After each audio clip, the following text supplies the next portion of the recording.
welcome. Good evening. Good evening. It's so wonderful to see all of you here. Thank you all for coming. Thank you to everybody who brought some food to share. I'm just so glad, so happy from the bottom of my heart to be having this gathering this evening, to welcome our friends from the temple next door, to welcome our friends from our church right here, to share food together, and then to have this evening of dialogue. So a warm welcome to the esteemed, the wise Rabbi Susan Abramson. Go on. Yep, keep going. She taught me everything I know about being a person. And I am the Reverend Andrew Harris. I've been the minister here at this church for almost 2 years now. So I've only got 38 years to go. So I thought we could start by sort of outlining generally what tonight is and what tonight is not. So tonight is simply a dialogue, a conversation between two colleagues, two friends. This is kind of modeled off many conversations that we've had together over the last 2 years, where we're trying to understand one another better, to support each other, and to build a mutual sense of trust between our two communities. And this is not, I'm sorry to disappoint any of you, a question and answer, an open forum where we're going to touch on all sorts of different things. That's just not what this is about. That's not within our scope tonight. We're going to have a conversation where we try to understand each other better, support one another better. Do you have anything you'd like to add about that, Susan? Yeah, well, first of all, it's wonderful to be here with all of you, and I've always felt so comfortable at this church, and as I've said before, you made a great choice in choosing Andrew, and he's one of my favorite clergy colleagues, and the more I get to know him, the more I like him, and he couldn't be nicer. So, good choice. And I have to say, I mean, we're going to get into this a little bit later, but I just have to say that of all of my clergy colleagues after October 7th, 2023, when the war broke out in Israel, Andrew was the one who called me and said, what can I do to support you? Like, he was the only one who called me and said, what can I do to support you and your community?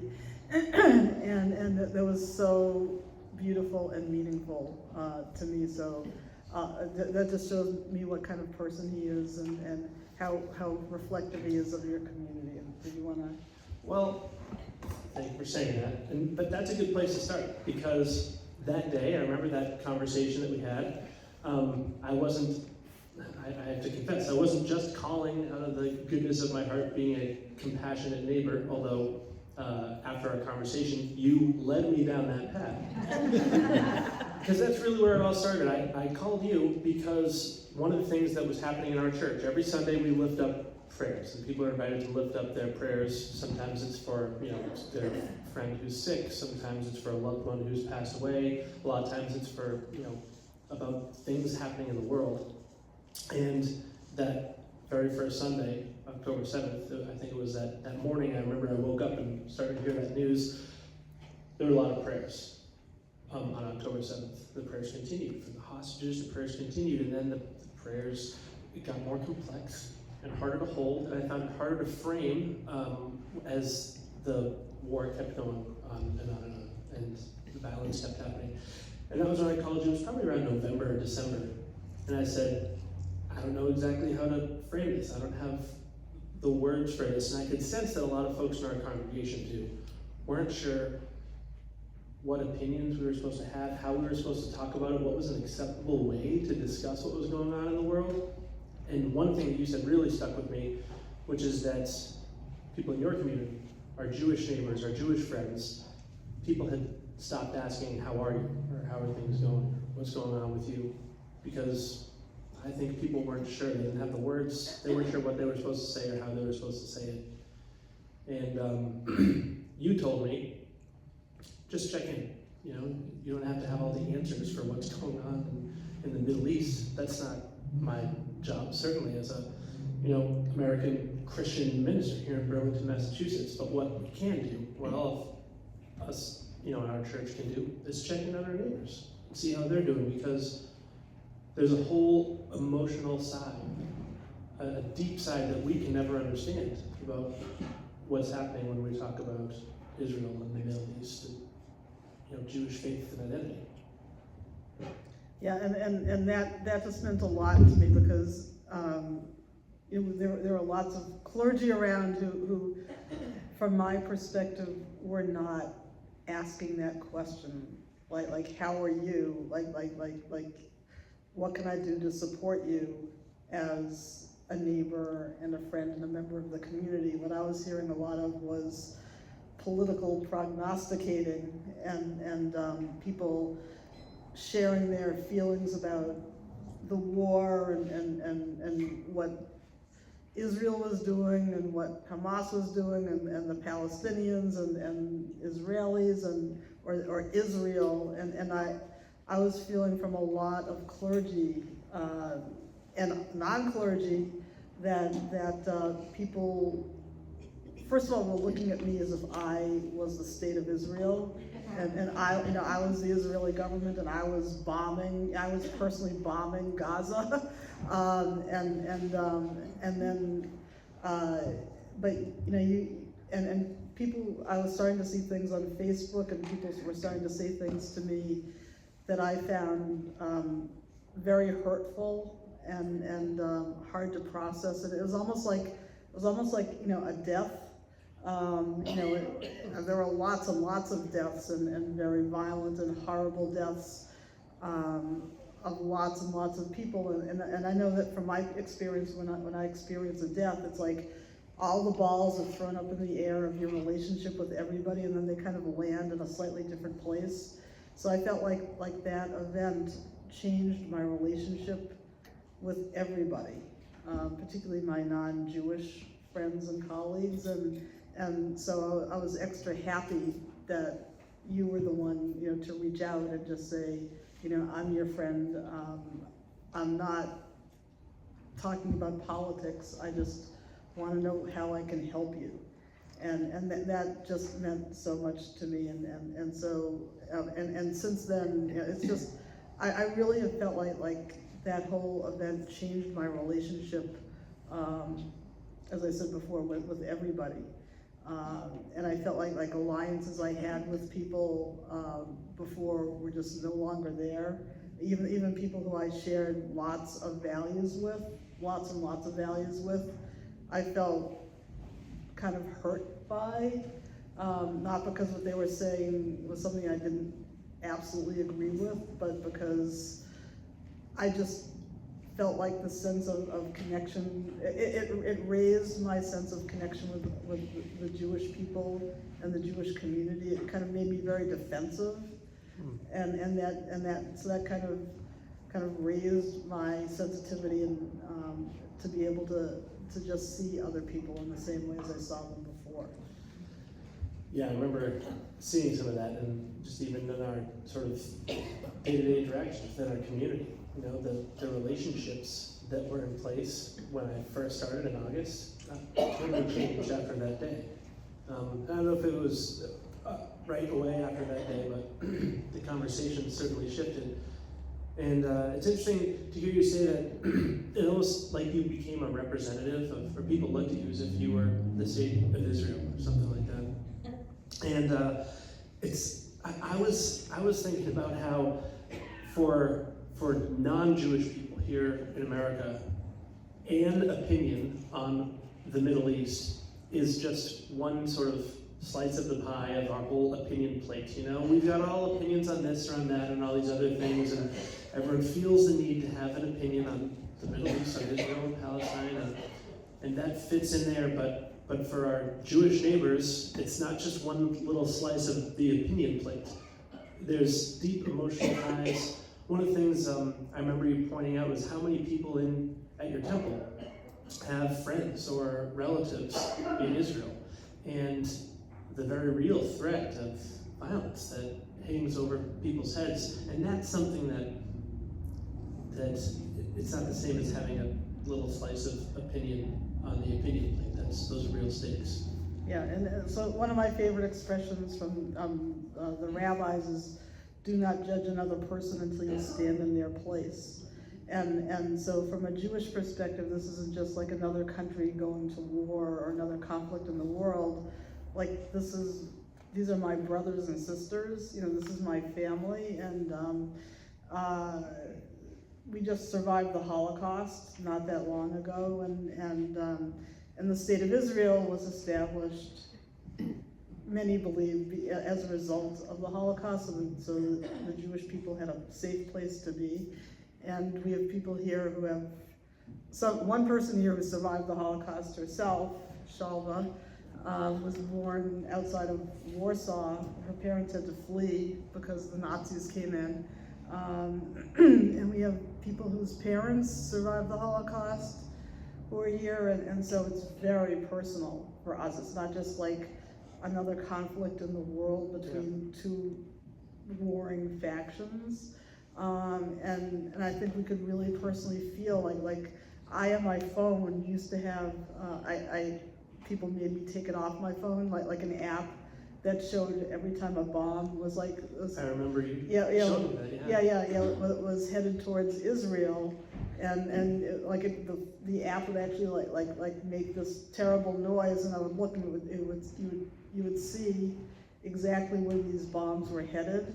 And I would think about my family and friends, I consider them all my family, right. Running to bomb shelters constantly. It's such a complicated situation because, as I said, this is my family. At the same time, we have tremendous empathy, and it makes me sick, like all the people who've been killed in Gaza and just the response. And I have a lot of criticisms of the way things have been handled. Again, I'm not myself in that position of leadership, so I don't know exactly what I would do, what I wouldn't do, but just horrific devastation, so I feel like not even schizophrenic, but like multi-personalities, like on the one hand, I hate every single life that's lost is to me a devastation, and I feel like I need to have my own opinions about what's happening in Israel, but when somebody who's Jewish, I discussed the situation with somebody who's Jewish, I feel like I can be free to speak in one way, but for somebody who's not Jewish, who doesn't really care about my family in Israel, I feel like I have to be speaking in a different way. Oh, that's interesting. Yeah, that's really fascinating. It's like all these issues always seem to get narrowed down to kind of like a binary, black and white. You're pro this or you're anti that, and sometimes that sort of like way of looking at it is forced upon you. Well, especially as a public figure, as a Jewish person, it always winds up being black or white, but it's not that way. There's, like you say, there's all this nuance, incredible complexity in between, and yet it always gets whittled down to this or that, black or white, yes or no. Right. There's no right and wrong here. I think Yeah. that's the essence. Is like there's no right and wrong. Like there's, you're facing and like people on the other side who you see as human beings, but they also have ill will towards you, and then people on the other side have ill will towards them. It's just, it's such a difficult situation with so many nuances, and it raises for Jews like the specter again of the Holocaust. Yeah. And then when we saw some of the hostages being released, that's like yet another image, and we see some of the hostages released, which reminded us exactly of the images we saw of people from being liberated from the concentration camps. That raised a whole other set of emotions within us. Plus, there's been a tremendous rise in anti-Semitism in our country, particularly since October 7th, because like a lot of people, there's like on the left, on the political left, a huge rise in anti-Semitism, which some people would claim isn't anti-Semitism, but isn't it? Was it always just below the surface, and this allowed it to come up above the surface? And I think about our two congregations. We're right next door to each other, but you know, your doors are open. You know, anybody can come in, and we don't have a security. You don't have a for Sunday mornings or anything. Yeah. So and I asked. I don't know if Lieutenant Hannafin is here, up back there. So I asked Lieutenant Hannafin if he would join us, and I think people felt more comfortable having him here. But if you walk down the street, 2 buildings to our temple, it's like a fortress. Yeah. You know, like we just changed all the keys to the temple. Like very few people even have keys. Like my temple president doesn't even have a key to the temple. I bet 15 people in this room have keys to our church. So and we've got like cameras all over the place. It's like Fort Knox there, and to just think that we're 2 houses of worship right next to each other, and one is like Fort Knox and the other is like open to everybody, and there's so much fear and anxiety at our temple, you know, of something happening. That That's what it makes me so sorry to hear that. Obviously, you know, I wish I think our whole congregation always would just like to come and give you a hug, like our whole temple, give you a big hug, say we're here for you to support you, and that you can trust us, that we'll have your back. But it's a shame that, well, when you're talking about right or wrong, you know, what's right or wrong, and I think when I first called you that day, all those that year and a half ago or so, I was trying to say, you know, what's right or wrong? Or I was trying to figure out what's right or wrong, what's sort of like the correct opinion to have on this, and you helped me understand that it's not important for me to try to discern what's right or wrong. The most important thing is, how do we treat our neighbors? How do we get along, even if we might disagree about some things? You know, and within our church, we've got a lot of people who disagree on a lot of things, but we still, you know, love one another and get along, and always check in with each other to make sure that we're okay. And it should be the same relationship between, you know, our church and our temple. But I think, you know, I don't want to be the spokesperson for all the sort of like left-leaning. I guess the folks that for the longest time would have been your allies, would have been people who would stand up and say, we're with you and we've got your back, despite, you know, the anti-Semitism out there. We love you and accept you and welcome you and support you. And that's the kind of thing that has been missing, has been lacking for the last year and a half. The people that used to be your allies started to disappear, and that it left a lot of people wondering, can we trust you? Are you with us? Do you care how we're doing? right, and so I'm so grateful to be here today, because I feel like there has been, and this is just from a couple of things I've heard at the temple, there's a feeling that there's like a little bit of a rift with your congregation, because you're a liberal Christian congregation, and so we've painted a broad swath of just thinking about all liberal Christian congregations, and so I just, you know, I've always felt so comfortable here, and I really, really want my congregation to kind of feel that we're embraced by you as we would like to embrace you back. And I think there's a lot, you know, we're still right in the middle of this horrible conflict and things going on in our country. Everything is so complicated. Everybody is just so out of sorts about lots and lots of different things. But my hope is that we can kind of feel like you are, not just you, but your congregation, our support, neighbors and friends, and we can reach back and feel like we're more united. I know that you know, like we used to have a Temple Coffee House, for example, and I think since October 7th, there was a feeling, we're not so sure we feel comfortable having a coffee house and inviting all of our neighbors, because we don't know how people are feeling, and so that's exactly the kind of thing that I would love to be able to feel like we can reinstate and come back together. You don't need to twist my arm to have a coffee house.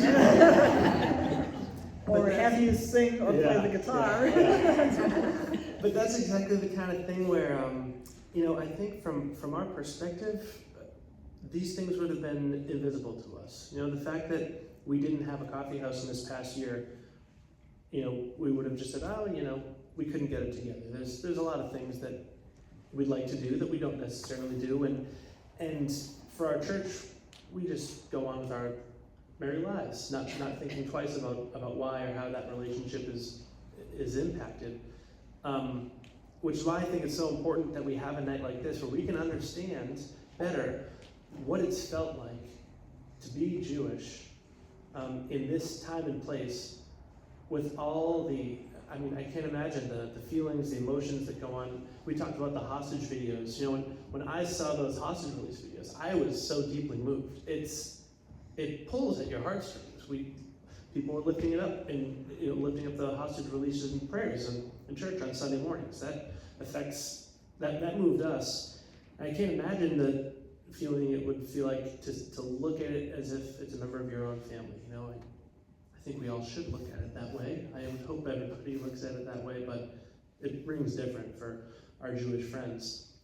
And then, you know, it's compounded too by the current, I guess, chaotic political climate we find ourselves in, where there's more division than there has been. There seems to be, you affirm that there's a rising degree of anti-Semitism, and it seems to be coming from both sides, from the allies you thought you had on the left, from the right. Absolutely. And so I think it's really important for us to hear this perspective, to finally get together and share a meal together and say, what's going on? What does it feel like for you right now? Yeah, and another example I wanted to raise is, like 4 years ago, we used to have monthly ice, Jericho walks around the ice office down the street, and I was one of the leaders of that. We even had a group called, this was before your time, it's called Back for Justice, and a number of the ministers in town would lead these. I've heard of this, yeah. Were you in high school with it?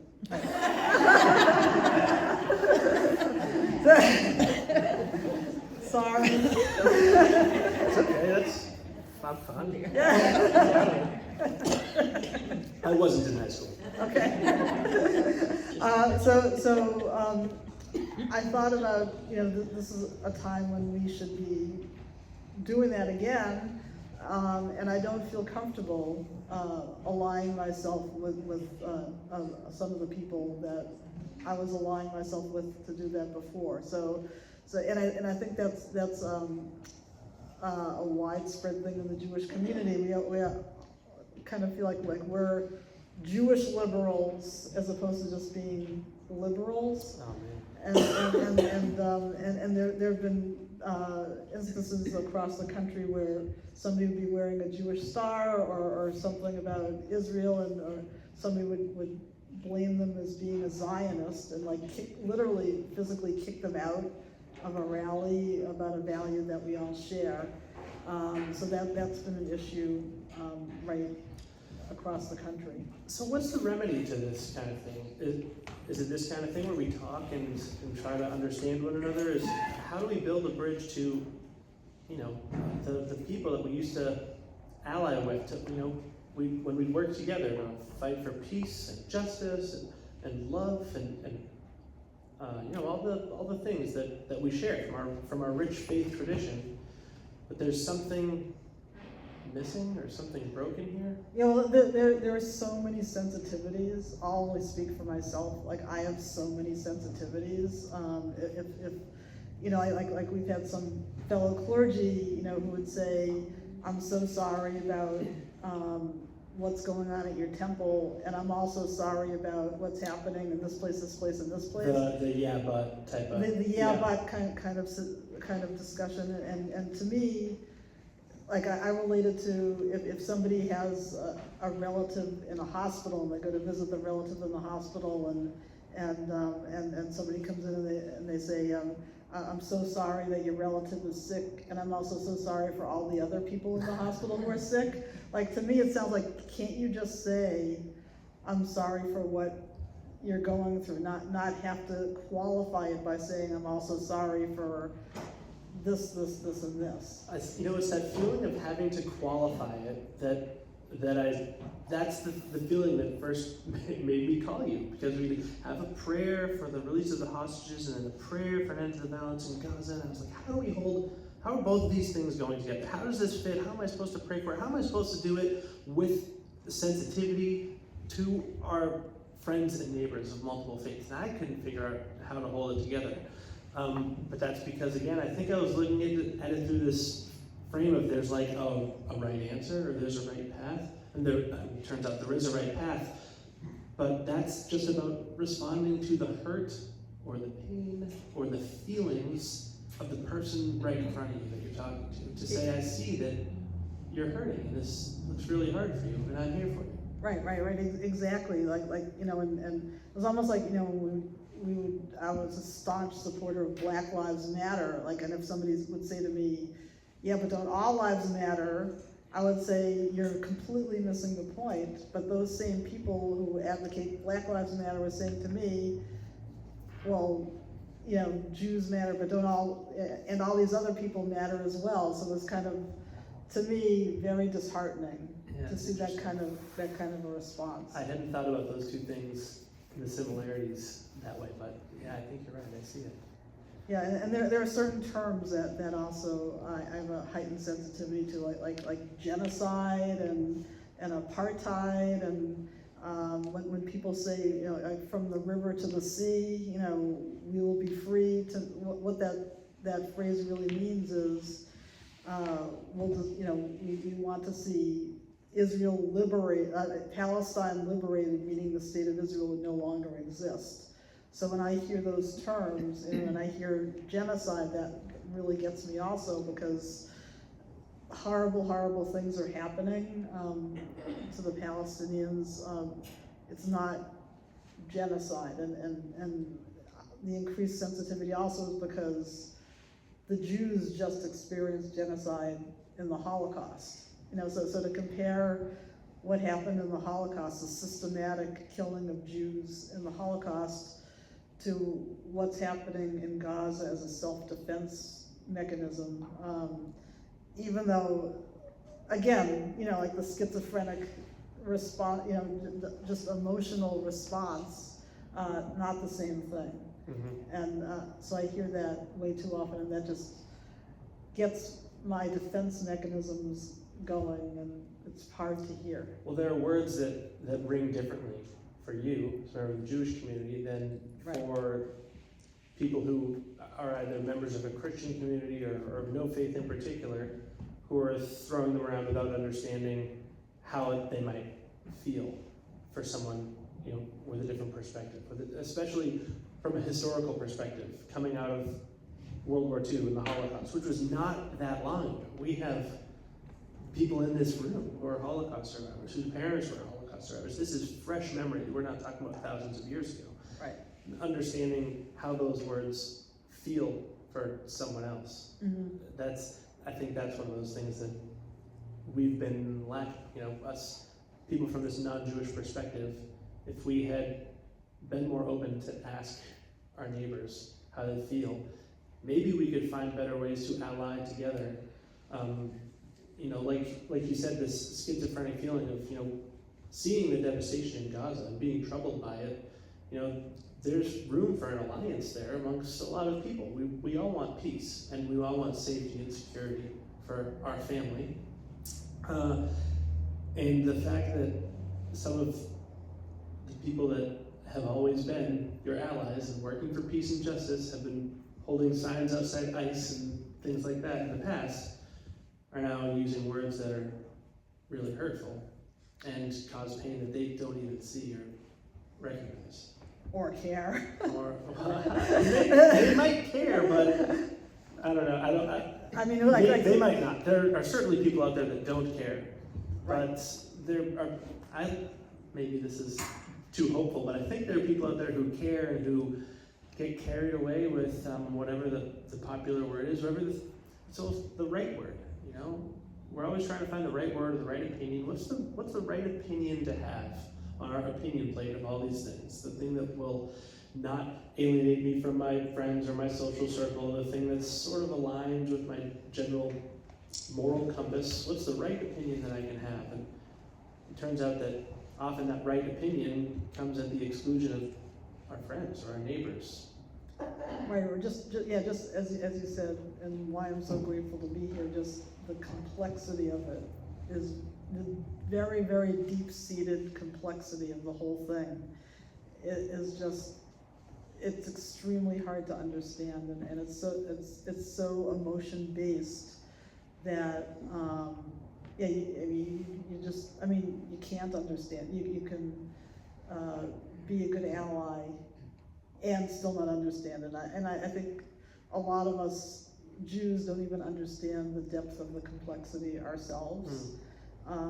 Plus, I just wanted to add that so many Jews, like every Jew has a different little slice of their opinion about this. So I think in this room, there's a wide variety of opinions about what's going on in the Middle East. I can only tell you my personal opinion, but I don't want to even pretend to represent anybody else's opinion, because it's just all over the map. But I will say that there's just, like, I was at a good friend of mine's house a couple of weeks ago, and her son was there, who has very little connection with the Jewish people. And he said on his college campus, people would ask him to sign lots of petitions decrying what Israel was doing, anti-Israel petitions.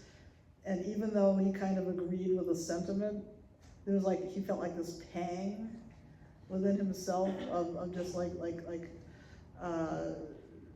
just sadness and just being distraught, because even within his brain, his emotions were kind of fighting with his intellect, and that deep-seated, growing up as a Jew and the Jewish identity, yeah. That Jewish identity, yeah. Which is so important.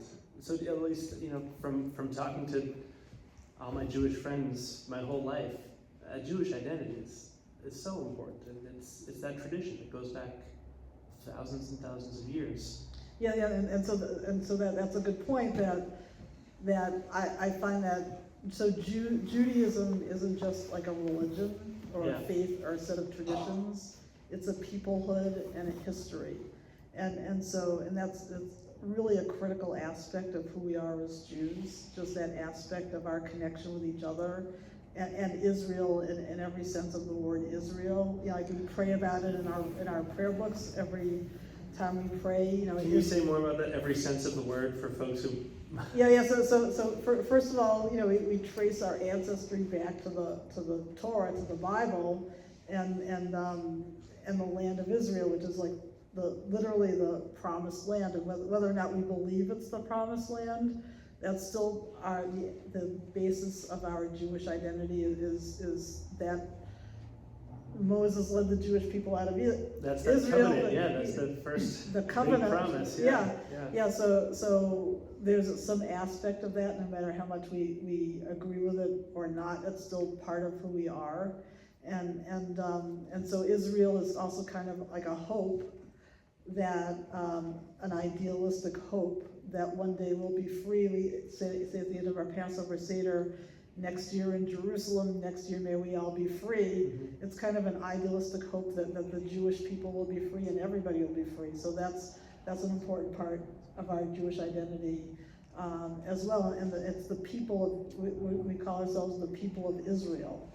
So meaning we are the people of Israel, and so that's our sense of peoplehood, our sense of our profound connection to each other. And so we whenever I have a bar bat mitzvah student, I say, like, you are the next generation of adults of the Jewish people, and we're like links in a chain that go all the way back from you, all the way back to Moses on Mount Sinai. So you're literally becoming, each Jew is like literally a link in that chain that goes all the way back from them through the generations. So that sense of generation, and I think it's something that Christians don't have as part of their. No, I mean, we read those stories, and in a way not to get too theological here, but Christians often will consider ourselves like adopted into the children of God, as through Jesus. Jesus was Jewish, very proud Jew. I think I told your confirmation class last year that I sometimes wonder, if we're really, really being followers of Jesus, Jesus didn't want anyone to be Christian. He just wanted everyone to be Jewish, I think we might be doing that backwards. But yeah, that long theological tradition, the fact that Israel is more than, there's Israel, a nation state, and then there's Israel that you're talking about that has existed before the state of Israel existed. This theological concept, this sense of home, of belonging, of a people, I think that's beautiful, and it's something that, again, a lot of people might not understand. Right, which is another reason to have this discussion, because it ties everything together, and I think that's important for people who aren't Jewish to understand that profound connection that we have with each other, and that's part of a really essential part of being a Jew. And so when our brothers and sisters are being bombed or killed, or a terrorist rams into somebody, I literally hurt. It literally hurts me because of that connection. And I also hurt, when I see the horrible images of civilian casualties in Gaza. It hurts me when the settlers, terrorize somebody else in the West Bank. There's so many groups of Jews that I don't agree with, and whose actions literally hurt me as well, because they're doing it in the name of the Jewish people or the state of Israel, and it's, if I was in Israel right now, I'd probably be out there protesting the government. Well, we know how this feels as Christians too, of having people that ostensibly belong to the same faith, but with whom we profoundly disagree on certain things about it. Maybe it's how we practice it, maybe it's the way it's implemented in the world. Yeah, we share that feeling with you. Yeah. So it's just like we're Jewish. It's just like Americans might not always agree with the government. Jews who have a connection to the state of Israel don't always agree with the government of Israel. We're Americans and we're Jews, and so we're both. And we are right now critical of both, and which makes it all the more complicated. Well, what you just said is, ringing true in my heart and causing some hurt. There's a lot of hurt in the world, a lot of hurt going on, and I would hate to think that there's more hurt being caused between, neighbors, friends, a community like ours, because of misunderstanding, or because we're not being compassionate enough or kind enough to reach out. We don't need to increase the amount of hurt in the world. If anything, we need to try to draw closer together and find ways to love each other across divides, or even just across perceived divides, where we aren't sure what that person over there might think. But I hope that for both of our communities here, we can come to a place where we can trust one another. We know that we have a friend in each other. Yeah, and I absolutely agree, and it's the perception that I think hopefully this evening will help to heal, and just our ability to connect with each other will help to heal that as well, and I hope that we can come together in ways that we used to, and just feel more comfortable with each other, and just, I think just understanding is so important. I agree. So, how are you feeling now? With all the things that are going on, in the world, in the country, how are you? Miserable. Miserable. We all share that together. Yeah. We're so alike. And I mean, every minute things are changing so drastically. I hear things about our government that are extremely troubling, and then I hear things about what's happening in every day I read the Times. I listen to the Times of Israel, which I probably shouldn't, but I hear about every single incident and every single, today the Houthis sent another missile to Israel, and this one was intercepted over part of Israel, and the shrapnel falling, and everybody in the bomb shelters, and somebody fighting for their life after somebody's car ran into them at a bus stop, and these things just aren't stopping. And I think after, so we're still counting the days since September 7th. I think we're up to day 532 or something. We've been living through this for 532 days, and there's no, the other aspect of this is that there's absolutely no end in sight. Yeah. There's absolutely no end in sight, and there's no, I can't see the hope. And that really upsets me. I cannot see the hope in that situation in the Middle East right now. It is just, it's just going in the wrong direction from my perspective, and the hate is continuing to bubble up, and there aren't enough people. There are people in the streets advocating for peace, but there are so many complexities in the government which are problematic.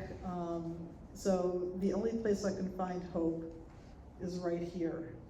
And that's one reason why. Another reason why I was looking forward to doing this, the only way that I feel like we have any agency or power is to do something to bring peace to each other, to bring peace with our neighbors. This past weekend, I invited myself to the Islamic Center because they're in the middle of Ramadan, and I wanted to just be with them. So I went to their iftar, which is the break fast, and I was just together with my Muslim sisters, and that just made me feel really good. It's one of the few things that make, like this and that are literally the two highlights of my week, because I just feel like I have the power to try to make things better. And that's the only level that I feel like we can do that on. So I really thank you so much for this opportunity, because it's really brought me some healing. Well, thank tonight, you. and I hope it's brought my congregation healing as well, and I hope that it's brought healing and understanding to your community, and that we can move forward in a more together way. I hope so too. I'm feeling hopeful right now. Good. Well, thank you, Rabbi Susan. Thank you so much. Thank you, everyone, for coming.